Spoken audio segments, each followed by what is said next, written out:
Hello everyone, good evening and welcome back to another new farming video. আৰু আছো বৰ্তমান ইফালে ফাৰ্মত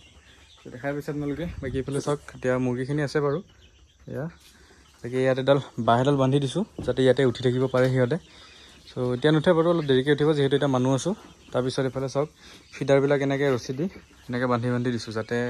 সিহঁতে নেপেলায় নহ'লে মানে একদম পেলাই হেলাই অৱস্থা নোহোৱা কৰি দিয়ে মানে বাকী এইফালে চাওক আৰু বহুতে সুধিও থাকে যে কি দানা খুৱাইছোঁ চ' এইটো ফাৰ্মাৰ্ছ ডিলাইটৰ ষ্টাৰ্টাৰ ক্ৰাম্পছ এনেকুৱা অলপ বস্তাটো এইটো প্ৰায় 1900 টকা লৈছে আৰু ভাল কোৱালিটিৰ দানা মই প্ৰায় এইটো দানা ইউজ কৰি আছোঁ ফাৰ্মিং ষ্টাৰ্ট কৰাৰ পৰা মাজতে দুবাৰমানহে অলপ বেলেগ দানা ইউজ কৰা হৈছে বাকী 80% মই সেইটো দানা ইউজ কৰিছোঁ চ' ভাল ৰিজাল্ট ভাল চ' এতিয়া মেইন টপিকটো হ'ল কি ফাৰ্মত যেতিয়া আপোনালোকে লোকেল মুৰ্গী পুহিব বা বিজনেছ কৰিব দেন সিহঁতক কি ভেকচিন দিব লাগে চ' সিহঁতৰ প্ৰথমতে 7 নম্বৰ দিনাখন সিহঁতক হয় ৰাণীখেত ভেকচিন মানে যিটো ৰাণীখেত বেমাৰৰ কাৰণে দিয়া হয় ৰাণীখেত বেমাৰটো মানে ঠাণ্ডা দিনত বেছিকৈ লোকেল মুৰ্গীক পায় আৰু এই ঠাণ্ডা দিনত ৰাণীখেত বেমাৰৰ ভেকচিন দিয়াটো বহুত বেছি ইম্পৰ্টেণ্ট তাৰে পিছত 7 দিনৰ পিছত 14 দিনৰ দিনাখন আপোনালোকে দিব লাগিব সিহঁতক IBD মানে গাম্বৰু ভেকচিন চ' সেই ভেকচিনটো দিয়াৰ কাৰণ হৈছে কি IBD বেমাৰ নালাগাৰ কাৰণে IBD বেমাৰ কেনেকুৱা হয় মই স্ক্ৰীনত আপোনালোকক দি দিম চ' সেই দুটা ভেকচিনে দিব লাগে তাৰে পিছত আকৌ 21 দিনত আকৌ ৰাণীখেত যাতে দুবাৰ সেই ভেকচিনটো দি দিয়াৰ পিছত আৰু টেনশ্যন নাই আৰু মানে সেই বেমাৰটো হোৱা চান্স 99% কমি যায় তাৰপিছত 28 দিনত আকৌ IBD মানে গাম্বৰু ভেকচিন দিব লাগিব মানে 4বাৰ দিব লাগিব দুটা ভেকচিন প্ৰথম 7 নম্বৰ দিনত ৰাণীখেত 14 দিনত হেৰিটো কি বুলি কয় গাম্বৰু তাৰপিছত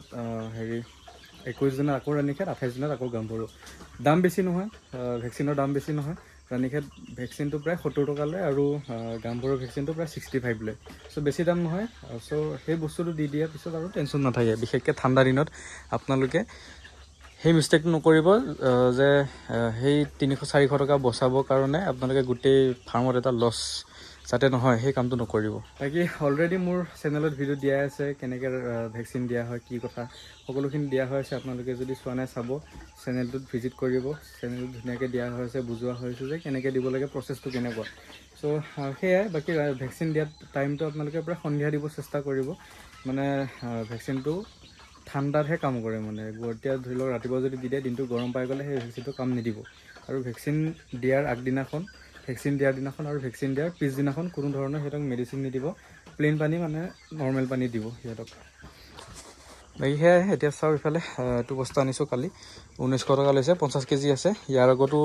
সেইটো শেষ হ'ল বাৰু ইয়াৰ আগৰ বস্তাটো সেইটো হয়তো দেখাইছিলোঁ নে নাই মোৰ ভালকৈ মনত নাই বাকী সেয়াই আৰু বাকী এইফালে চোৱা এতিয়া ফাৰ্মৰ মুৰ্গীটো বাৰু চাইজ আহিছে ধুনীয়া চাইজ আহিছে ইহঁতৰ এতিয়া প্ৰায় 2 মাহ পাৰ হৈ গ'ল 3 মাহ ওচৰ মানে 2.5 মাহমান হ'ল আৰু 2.5 মাহ হোৱা নাই 27 তাৰিখে মানে ফেব্ৰুৱাৰী 27 তাৰিখে 3 মাহ হ'ব সিহঁতৰ চ' তেতিয়ালৈকে বেচিব হৈ যাব এতিয়া প্ৰায় 600-650 প্লাছ হৈছে আৰু ৱেইট মই ভালকৈ ৱেইট কৰা নাই বহুত দিন হ'ল ৱেইট কৰা চ' এতিয়া সেয়াই সিহঁতে এতিয়া অলপ ৰেষ্ট লৈ আছে চব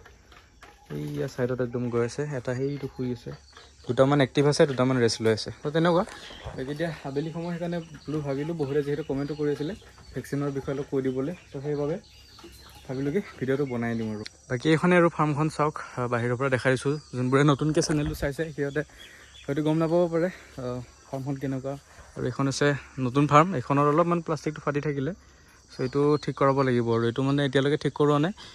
এই বেটছ যোৱাৰ পিছতহে হয়তো ইহঁতৰ এইখন ফাৰ্ম যিহেতু অলপ দিন হৈ গ'ল এইখন ফাৰ্মৰ দুটামান অলপ প্ৰব্লেম হৈ আছে মানে চাং যিহেতু খুঁটাবিলাক অকণমান কমজুৰি হৈ গৈছে যিহেতু বাঁহৰ খুঁটা বেছি দিন নাযায় আৰু এইখনৰ অলমষ্ট 3 বছৰ হ'বহি আৰু চ' এতিয়া এইখনো ৰিটায়াৰমেণ্ট দিব হ'ল আৰু এইখন ফাৰ্ম চ' এইখন ফাৰ্মতে কৰি কেনে একেবাৰে মানে এইখনত ভালকৈ শ্বিফ্ট হ'ম আৰু মানে ফাৰ্মখন ইয়াতে বাৰু এটা বেটছ কৰিলোঁ 400 বেটছ তেতিয়া এইখনো ভালকৈ কৰিম মানে লাহে লাহে কৰি আছোঁ আৰু গোটেইখিনি কৰা নাই একেবাৰতে তাৰপিছত এইফালে হাঁহৰ গঁৰাল এটা বনাব চাই আছিলোঁ ইয়াতে হয়তো হাঁহৰ গঁৰাল এটা হ'ব মানে হাঁহ যিহেতু তাত 3টা আছে আৰু ইনকুবেটৰ কণী আছে প্ৰায় 30টামান কণী আছে চ' গোটেইকেইটাকে